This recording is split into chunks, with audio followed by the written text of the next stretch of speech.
오가는 여름입니다.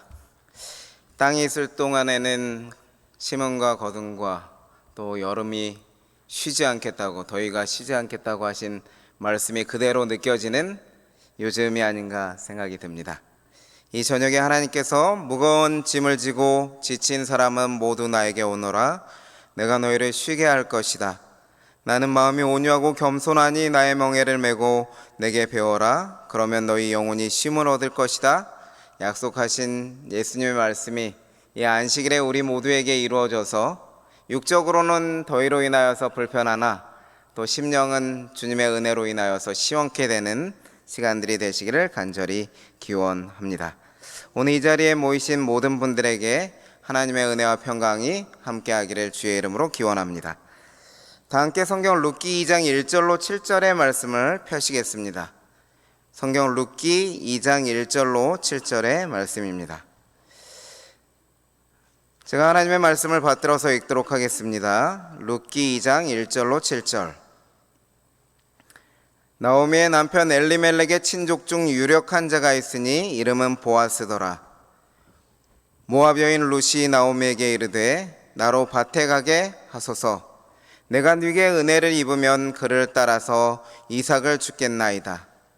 나오미가 그에게 이르되 내 딸아 갈지어다 하매 룻이 가서 베는 자를 따라 밭에서 이삭을 줍는데 우연히 엘리멜렉의 친족 보아스에게 속한 밭에 이르렀더라. 마침 보아스가 베들레헴에서부터 와서 베는 자들에게 이르되 여호와께서 너희와 함께 하시기를 원하노라. 그들이 대답하되 여호와께서 당신에게 복 주시기를 원하나이다. 보아스가 베는 자들을 거느린 서한에게 이르니 이는 네 소녀냐? 베는 자를 거느린 서한이 대답하여 가로되 이는 나오미와 함께 모압 지방에서 돌아온 모압 소녀인데 그의 말이 나로 베는 자를 따라 단 사이에서 이삭을 줍게 하소서 하였고 아침부터 와서는 잠시 집에서 쉰 외에 지금까지 계속하는 중이니이다. 저는 오늘 이 저녁에 룻기 2장 1절로 7절의 말씀을 본문으로 하여서 섭리를 따라 사는 삶이라는 제목으로 말씀을 증거하도록 하겠습니다. 여러분 밥 걱정 해보신 적 있으십니까? 어떻게 먹고 살까? 어떻게 끼니를 해결할까? 어쩌면 요즘도 이런 고민을 하고 사시는 분들이 있을 것입니다. 근데 저는 별로 그렇게 큰 고민을 해보지는 않은 것 같습니다. 근데 저희 부모님 세대는 그러한 고민을 많이 하셨죠. 오죽하면 보릿고개라는 말이 있을 정도로 먹고 사는 것이 걱정이 되던 시대가 있었습니다. 지금 이 시대가 많이 나아져서 먹는 것으로 인해서 고민하는 사람은 별로 없지만은 그래도 복지 사각지대에 놓여 있는 사람들은 하루하루가 먹고 사는 것이 걱정이 되는 그러한 사람들이 우리 주변에는 아직도 남아 있습니다. 여기 베들레헴에 도착한 나오미와 룻도 당장 하루살이를 걱정해야 하는 사람들이었습니다. 특별히 시어머니를 따라 나섰던 룻은 자신 외에는 누구도 없었기 때문에 시어머니를 봉양해야 하는 의무가 자신에게 있다는 사실을 분명히 아는 룻은 아마도 앞으로의 삶이 더 부담이 되고 걱정되었을지도 모르겠습니다. 여러분 여인 혼자서 한 지방의 가정 경제를 감당한다고 하는 것이 쉬운 일입니까? 이 시대에도 편부모 가정의 여인들이 자녀를 키우고 생계를 유지하고 하는 일들이 보통 어려운 일이 아닌데 그 당시에 이스라엘 백성들에게 있어서 한 여인이 시어머니를 모시고 혼자 살아간다고 하는 것이 쉬운 일은 아니었을 것이라 생각됩니다. 그런데 여러분 룻은 참 성숙한 사람입니다. 자기에게 주어진 의무를 피하려고 하지 않는다는 사실이죠.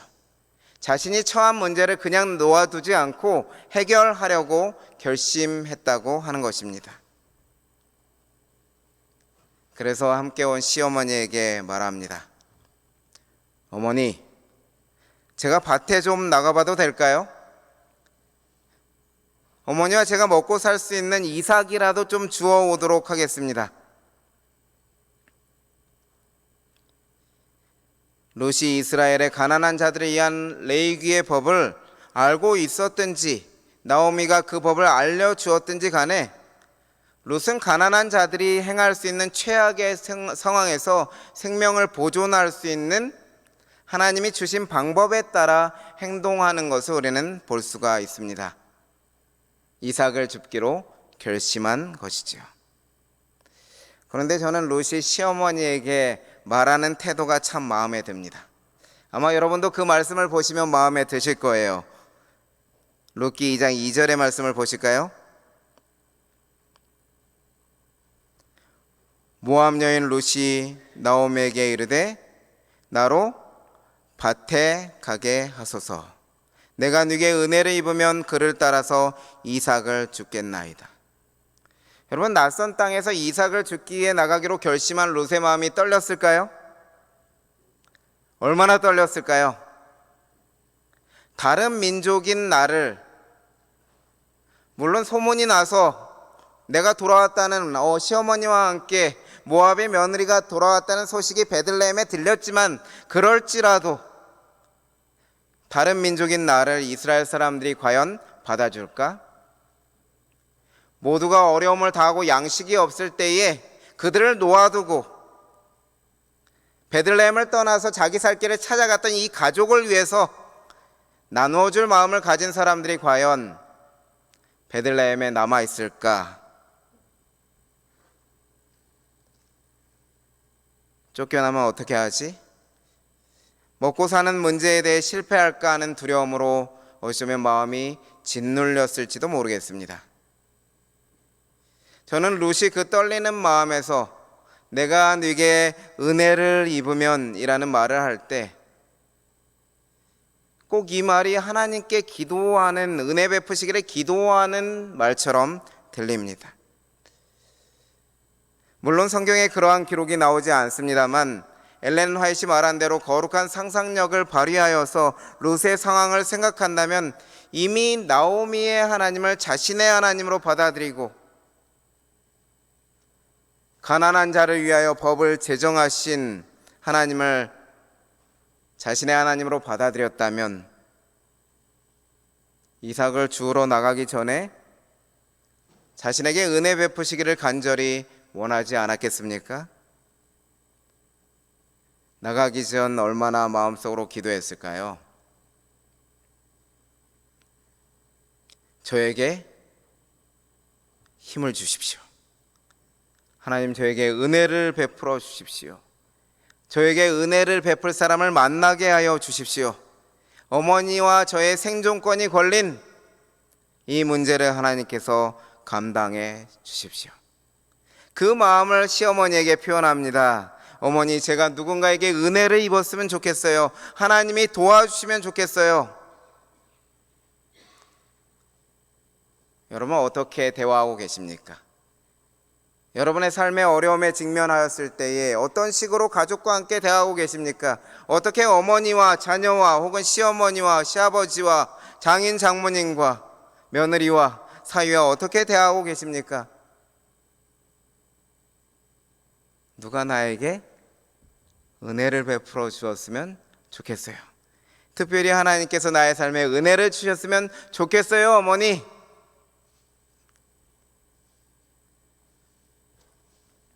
기도하면서 밭을 향해 나아갑니다. 하나님, 제가 이 밭에서 이삭을 주울 수 있도록 저에게 은혜를 베풀어 주십시오. 여러분, 누군가가 자기를 도와주기를 바란다고 하는 것, 은혜 베풀어 주기를 기다린다고 하는 것은 매우 중요한 마음입니다. 아무리 힘들더라도 자존심 때문에 다른 사람의 도움을 거절하는 사람에게는 은혜가 베풀어진다고 할지라도 그 은혜는 값싼 은혜가 될지도 모르겠습니다. 고마운 줄 모르는 것이죠. 은혜를 거부하는 것입니다. 우리 삶에 은혜가 임하기를 기대하고 기도하는 것, 그것이 겸손함입니다. 나는 부족한 존재요, 도움이 필요한 존재요, 하나님이 없이는 나는 살아갈 수 없음을 인정하고 겸손하여지는 것이 바로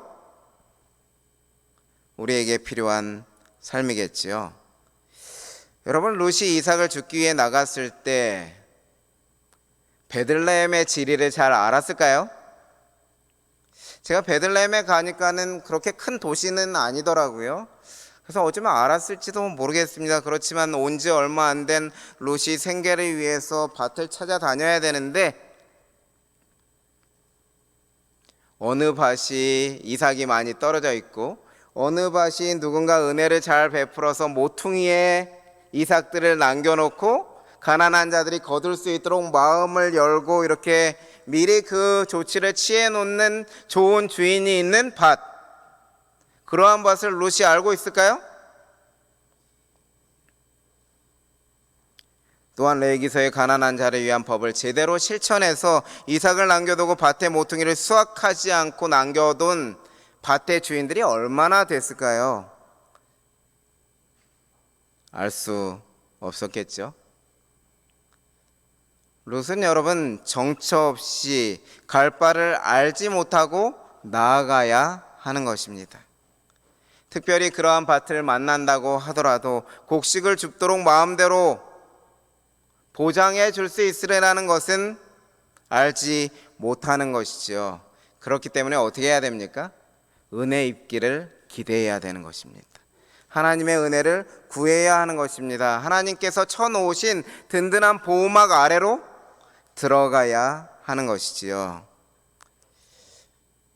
여러분, 성경에는 자신의 삶의 앞길이 막막하고 어떻게 해야 할지 모를 때에 하나님의 은혜 있기를 소망한 사람들에 대해서 기록합니다.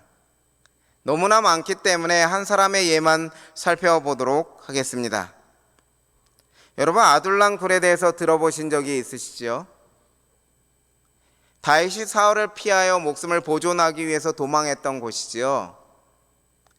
제가 그 동굴에 들어가 보니까요, 얼마나 캄캄하고 보이지 않는지 다윗이 사울의 옷자락을 베어서 그 벨 때 사울이 몰랐다는 것이 이해가 갔습니다.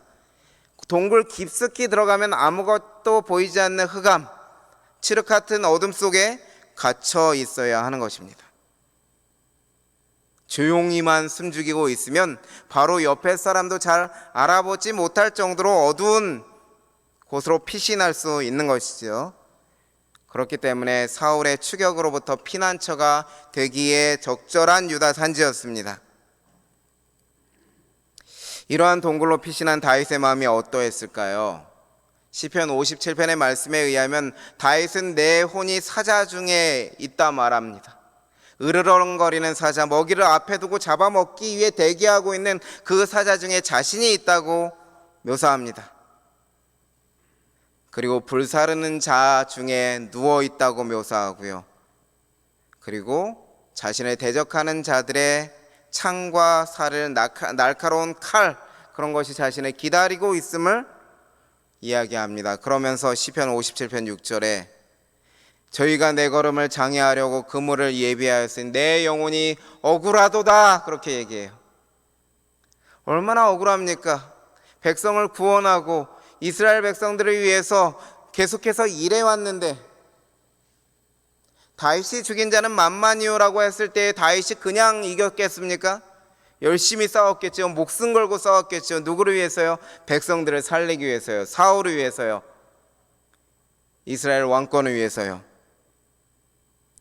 그런데 오히려 그가 당한 것은 대적당하고 목숨에 대한 위협을 당하고 있는 것이죠. 그러니 얼마나 억울하겠습니까? 정말이지 다윗에게 있어서 동굴의 칠흑 같은 어둠은 자신의 인생처럼 느껴졌음이 틀림이 없습니다. 앞으로 어떻게 살아야 할지 전혀 알 수 없는 깊은 어둠 속에 놓여진 것이죠. 그때 여러분 다윗이 외로웠겠습니까? 정말 외로웠겠죠. 친구 요나단도 자신을 도와줄 수 없는 상황입니다. 이 어려움의 시기에 같이 보내줄 사람들이 없는 것입니다. 여러분, 이때가 언제입니까? 은혜가 필요한 때이죠. 누군가 다윗에게 은혜를 베풀어 주어야 하는 순간은 아무도 나를 도와줄 수 없고 외롭다고 생각하는 그 순간이 은혜가 필요한 순간입니다. 누군가 다윗에게 은혜를 베풀어 주어야 하는 순간입니다. 다윗 자신이 내가 은혜가 필요함을 느끼는 그 시간인 것이죠. 누군가 나를 도와주면 좋을 텐데 이런 생각 하십니까? 저는 가끔 합니다. 저의 일이 많고 이렇게 분주하여서 여러 가지 일이 많을 때에는 제가 몸이 10개면 좋겠다 이런 말을 하곤 합니다. 누군가에게 도움이 필요하다는 것이지요. 저뿐만 아니라 여기 계신 여러분들도 분주할 때는 다 그런 마음이 드시겠죠. 특별히 나에게 도와줄 사람이 없다고 느꼈을 그때에는 외로움이 몰려오는 것을 느끼실 것입니다. 이렇게 나에게 도움을 줄 수 있는 친구 한 명이 귀한가? 다윗의 울음 섞인 목소리가 깊은 어둠에 잠긴 동굴에 울려 퍼집니다. 시편 57편 1절이죠. 다 같이 여러분들이 같이 한번 다윗이 되었다고 생각하시고 한번 읽어보시겠습니까? 하나님이여, 시작. 하나님이여, 내게 은혜를 베푸소서. 내 영혼이 주께로 피하되 주의 날개 그늘 아래에서 이 재앙들이 지나기까지 피하리이다. 그 적막한 동굴에 다윗의 울음 섞인 목소리가 울려 퍼지는 것이죠. 하나님이여, 내게 은혜를 베푸소서. 하나님이여, 내게 은혜를 베푸소서. 이런 다윗의 기도에 하나님께서 어떻게 하셨습니까? 하나님께서 다윗을 외롭지 않게 하십니다. 아둘람 굴로 그 사람들을 보내세요. 특별히 그의 형제와 아버지의 온 집을 그곳으로 보내십니다. 무엇보다도 환난당한 모든 자, 빚진 자, 마음이 원통한 자, 다윗처럼 억울함을 당하여서 어디에도 호소할 수 없는 그러한 사람들, 사울의 미움을 받는 자, 누구에게요? 동병상련을 경험한 다윗에게 모두 보내시는 거죠. 공감해 줄 수 있는 사람들이 400명이 생겨난다고 하는 것, 여러분 얼마나 큰 은혜입니까? 다윗을 보호하는 다윗의 정예군이 되는 400명의 사람들. 혼자였던 다윗은 아둘람굴에서 사랑의 공동체를 이루지요. 그리고 하나님의 은혜로 자신의 삶이 얼마나 변했는지 다음과 같이 고백하지요. 여기 성경절이 틀렸습니다. 시편 133편입니다. 보라, 형제가 연합하여 동거하며 어찌 그리 선하고 아름다운고, 여호와께서 복을 명하셨나니 곧 영생이로다. 하나님께서 주시는 영생의 복을 함께 받을 믿음의 공동체가 자신에게 있음을 인하여 기뻐하고, 그로 인하여 짓게 된 시가 이 시편 133편임을 우리는 부조화 선지자를 통해서 알 수 있습니다. 은혜가 필요한 순간에 은혜를 구한다고 하는 것이 여러분 이처럼 값진 일입니다. 여러분 가운데 너무 힘드시고 지치셔서 아무도 내 옆에 없다고 생각하는 그 순간, 여러분 주저앉지 마시고 이때가 내가 은혜가 필요한 순간이구나 하는 사실을 지금 은혜가 필요하다고 생각하지 않을 때에 자꾸 인지하시는 일을 해야 됩니다. 스스로 견뎌낼 수 있다고 생각하는 이 건강한 시기에 어려운 때를 위하여, 내가 정말 쓰러지고 지쳐서 아무도 내 곁에 없을 때에 은혜 받을 때라는 것을 생각해야지 마음에 자꾸 새기는 것입니다. 그것이 값진 일이에요. 다시 오늘 본문 룻기 2장으로 돌아가서 룻기 2장 3절의 말씀을 보면, 룻이 은혜 있기를 원한 대로 룻이 이삭을 줍고 있는 모습이 기록되어 있습니다. 그런데 3절의 말씀에 매우 은혜로운 말씀이 기록되어 있음을 우리가 발견할 수 있죠. 룻이 이삭을 줍기 위해 찾아간 밭이 누구의 밭이었습니까? 여기 룻기 2장 3절의 말씀에 의하면 룻이 가서 베는 자를 따라 밭에서 이삭을 줍는데 우연히 엘리멜렉의 친족 보아스에게 속한 밭에 이르렀더라.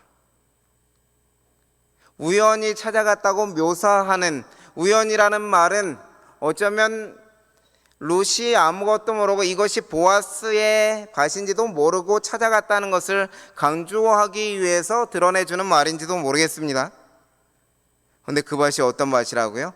나오미의 남편 엘리멜렉의 친족으로 유력한 자의 밭인 보아스의 밭이라고 룻기 2장 1절에도 소개하고 있지요. 유력한 자, 힘있고 능력있고 부와 덕을 갖추고 있으며 성실하고 강인한 사람, 일을 시작하면 쉬지 않고 그것을 완수할 때까지 감당하는 그러한 보아스, 그러한 유력한 사람에게 찾아갔다고 하는 것이죠. 특별히 시아버지의 친척의 밭이었다는 것이죠.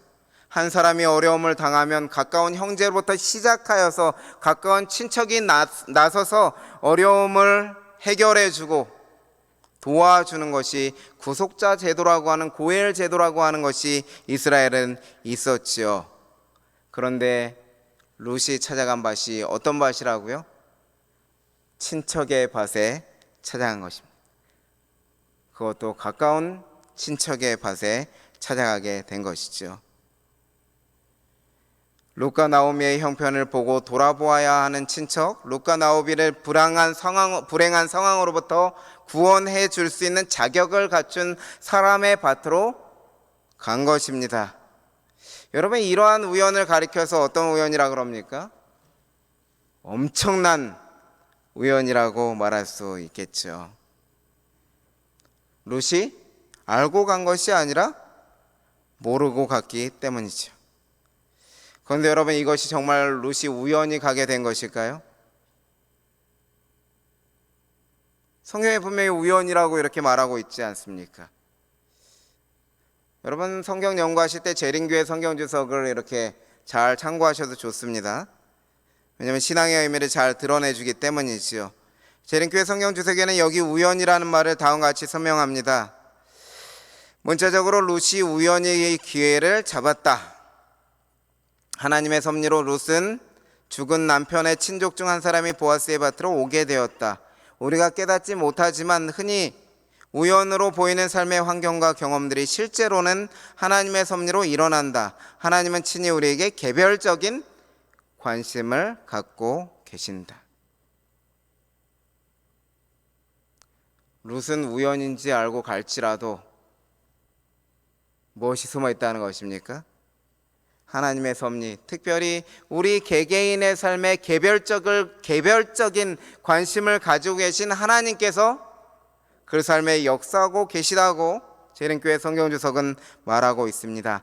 이 사실을 룻기 2장 4절의 말씀을 통해서 확인할 수가 있습니다. 마침 보아스가 베들레헴에서부터 와서 베는 자들에게 이르되,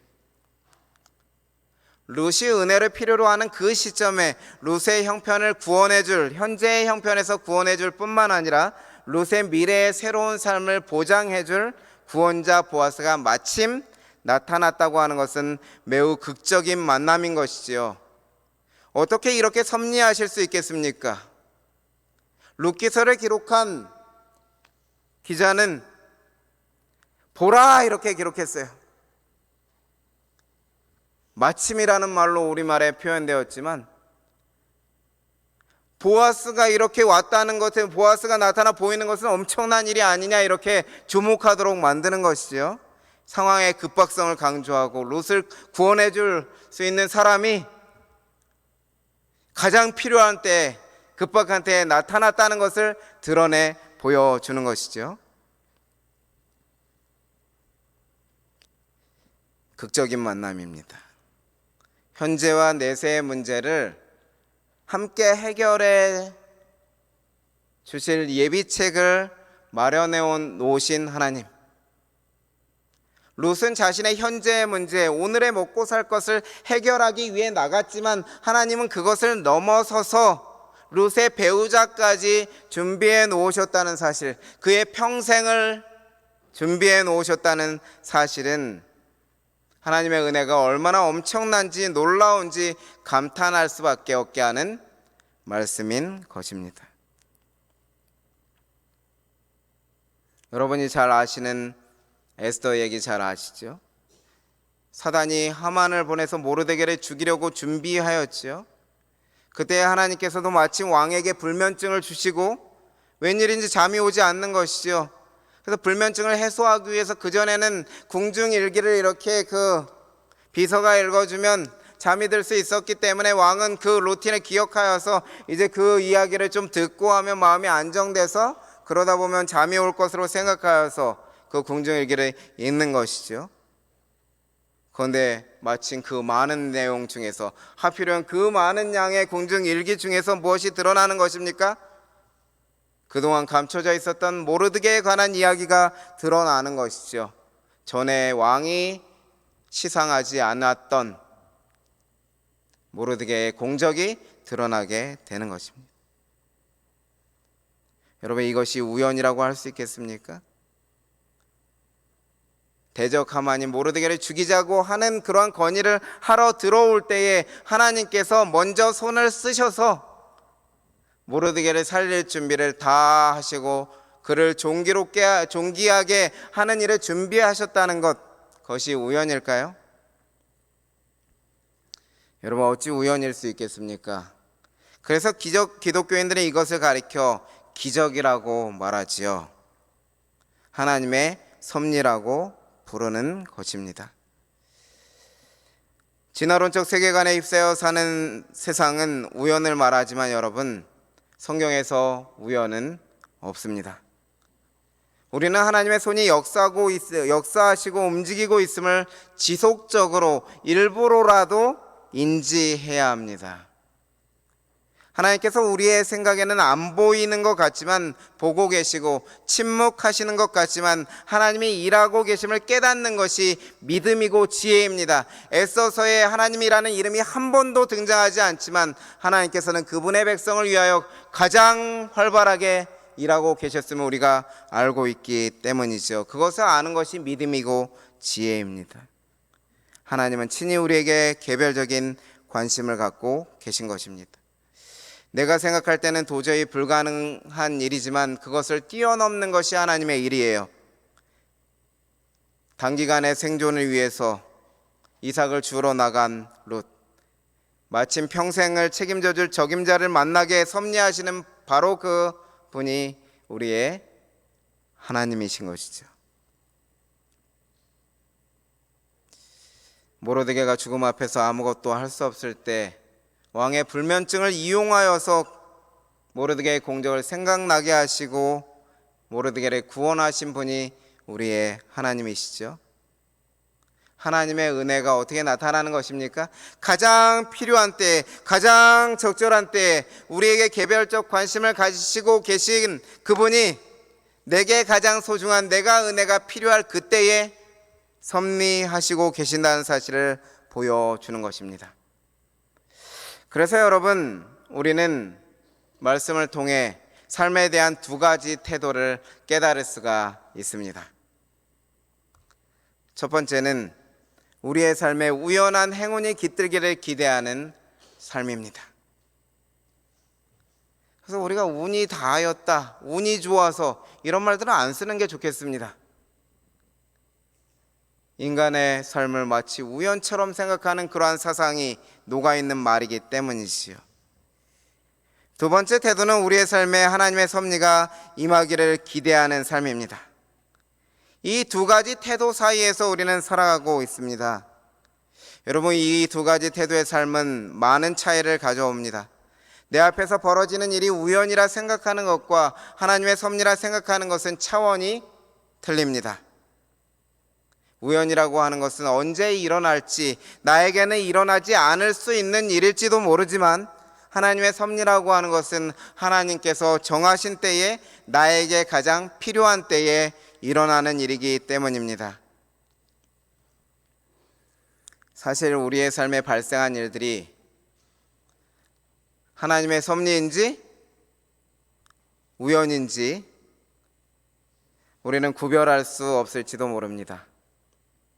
하지만 우리가 사는 삶이 하나님께서 주신 섭리라고 생각한다면 하나님에 대한 믿음은 강화되고 또 다른 섭리를 기대해야 할 수 있게 될 것입니다.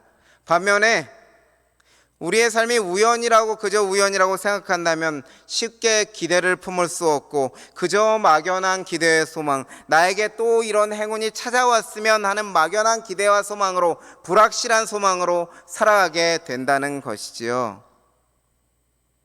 확실한 소망과 불확실한 소망 사이에서 무엇이 삶을 더 행복하게 하겠습니까? 그렇다면 여러분, 우리는 어떻게 하나님께서 우리 삶에 베풀고 계신 섭리로 인식하고 받아들일 수 있을까요? 어떻게 하나님의 은혜를 경험할 수 있을까요? 오늘 룻기 2장 2절의 말씀에서 그 방법을 확인하실 수 있습니다. 내가 네게 은혜를 입으면, 여러분, 룻에게는 은혜 받기를 갈급하는 마음이 있었습니다. 하나님, 나에게 은혜를 베풀어 주십시오. 기도한 다윗과 같은 마음이지요. 사랑과는 다른 차원으로 세상을 움직이시는 하나님을 갈급하는 것입니다. 그분을 인정하고 간절히 부르는 것이지요. 여러분, 룻이 열심히 살아서 하나님께서 은혜를 베푸셨습니까? 룻이 한 일은 생각보다 단순합니다.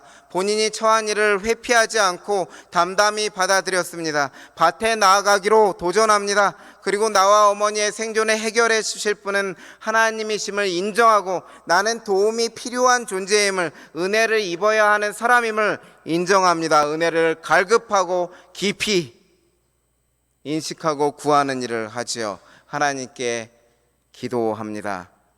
하나님, 내게 은혜를 베푸소서. 그리고 기도하는 마음으로 용기를 내서 어느 밭으로 인도하실지 알지 못하지만 그 밭을 만나기 위하여 자기의 걸음을 걸어갑니다. 사랑하는 성도 여러분, 우연은 운수 좋은 자에게 이르러 오지만 섭리는 기도하는 자에게 이르러 옵니다.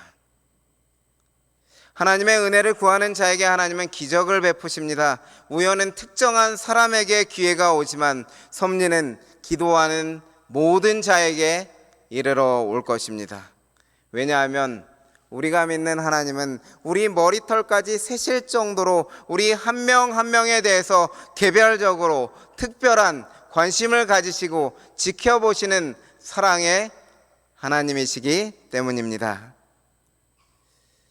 저는 전에는 사람이 자기의 길을 계획할지라도 그 길을 인도하신 이는 여호와시니라는 말씀을 그동안 사람이 어떻게 살아가든지 간에 그 속에는 결국 하나님의 섭리가 있다는 사실로 이해했었습니다. 그런데 오늘 이 말씀이 저에게는 새롭게 다가옵니다. 잠언 19장 3절의 말씀에는 사람이 미련함으로 자기 길을 굽게 하고 마음으로 여호와를 원망하느니라 말씀하셨습니다. 여호와께 나에게 은혜를 베풀어 달라고 기도하는 대신에 나에게 왜 이런 일이 일어나는지 하나님을 원망하고 불평하는 그러한 일이 있다는 것이죠. 이 말씀을 보면서 그 길을 인도하시는 이는 여호와시니라. 내 마음에 계획하지만 하나님께서 나에게 인도해 주셨습니다. 고백할 수 있는 사람은 결국 삶에서 하나님의 은혜를 구하는 사람, 그를 통하여 하나님의 섭리하심을 경험한 사람이 할 수 있는 고백이라는 생각을 하게 되었습니다.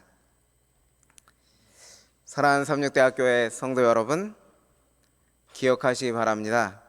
섭리로 살아가는 삶이 될 것인가, 우연으로 살아가는 삶이 될 것인가, 여러분의 태도를 결정해 주는 것이 바로 기도하는 것입니다. 하나님의 섭리가 필요한 바로 그때에 내가 은혜가 필요하다고 생각하는 그 시점에 누가 보더라도 나에게는 도움이 필요하다고 생각되는 그때에